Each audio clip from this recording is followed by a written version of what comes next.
total radiant energy per area, total energy per unit area normal to the direction of incident received at a distance of r from the center of the star of radius r, whose outer surface radiates a black body, temperature T is given by.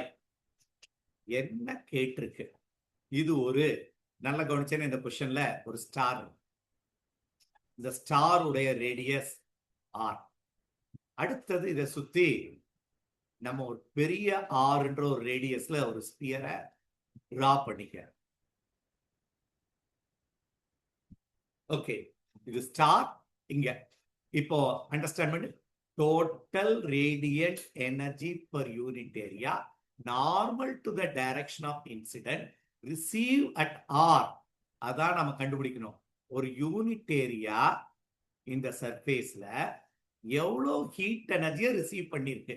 அதான் distance from the centre of the earth of radius R, whose outer surface radiates the இது radiate பண்ற temperature T is given by. என்ன கேட்டிருக்கு?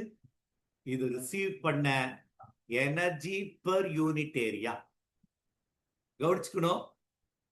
Energy per unit area into இது இதை E1 வச்சுக்கலாம், இதை E2 வச்சுக்கலாம்.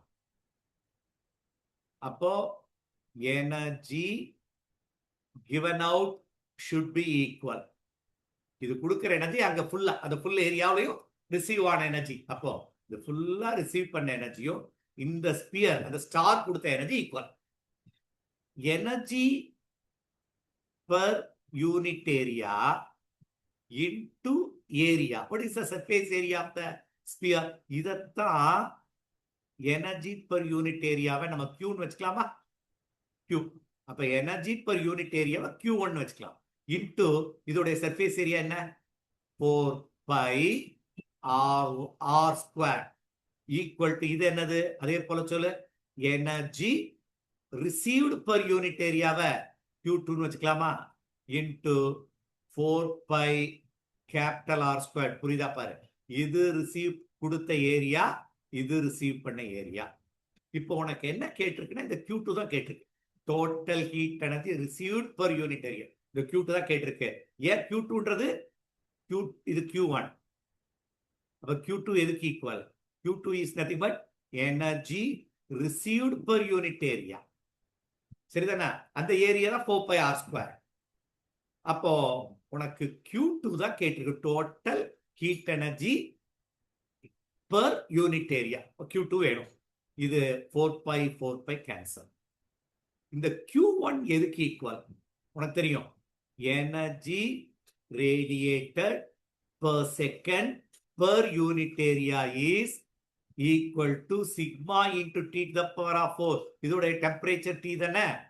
அப்ப Q1 இருக்க இடத்துல sigma into T to the power of 4 into R squared equal to Q2 into R capital R squared. Q2 வெளியே எடுத்துரு. Q2 will be equal to sigma into T to the power of 4 into small r squared divided by capital R squared is the answer. இன்னொரு தடவை understand பண்ற மாதிரி சொல்றேன். இது எப்படி solve பண்றோம்னா, இது ஒரு ஸ்டார், இது ஒரு பர்டிகுலர் யூனிட் ஏரியா. இது கொடுக்கிற ஹீட் எனர்ஜி, இது ரிசீவ் பண்ற ஹீட் எனர்ஜி ஈக்குவல். இப்ப நம்ம எப்படி எடுக்க போறோம்னா, எனர்ஜி தான் ஈக்குவல். ஆனா நம்ம எடுக்கிறது energy per unit area into ஏரியான்னு போட்டேன்னா ரெண்டு சேம் ஆயிருமா? ஏ கேன்சல் ஆகி எனர்ஜி. அதான் energy per unit area into area போடுறேன். தேங்க போட்டிருக்க பாரு. Energy per unit area Q1 வச்சுக்கிட்டேன். Q1 is the energy per unit area given out by the sphere. இந்த ஸ்பியர் கொடுத்த Q1 energy per unit area into இந்த surface area equal to அதே போல energy per unit area received by the surface into surface area of the sphere. அது receive பண்ண area. அவ்வளவுதான். அப்ப Q1ன்றது என்னன்றதை மறந்துடக்கூடாது. Energy radiated per unit area. நமக்கு தெரியும் according to Stefan's law energy radiated per unit area per second வச்சுக்கலாம். சிக்மா இது பிளாக் பாடி தான் எடுத்துக்கணும். Star is a black body. Sigma into to the power of 4. அப்போ இந்த Q எடுத்தால sigma into to the power of 4 போட்டோம் equal to இதுல Q2 கேட்டதுனால இதுல sigma into to the power of 4 T is the surface temperature. இதே Q2 க்கு நீ என்ன போடலாம்? Sigma into T to the power of 4 போட்டு அது என்ன ஆயிரும்? சர்ஃபேஸ் டெம்பரேச்சர் ஆஃப் த அந்த சர்ஃபேஸ் உடைய சர்ஃபேஸ் டெம்பரேச்சர். இது நம்ம கேட்ப இந்த சம்முக்கு Q2 தான் நமக்கு வேண்டி இருக்கு. Energy received per unit area தான் வேணும். அதனால Q2 வரை அப்படியே we didn't do anything. அப்படியே Q2 வெளியேற்றோம். This will be the answer. இது option. Sigma into T square T to the power of 4 R square divided by எந்த டேர்ம் தான் இதா? Sigma R square T to the power of 4 by A. A is correct.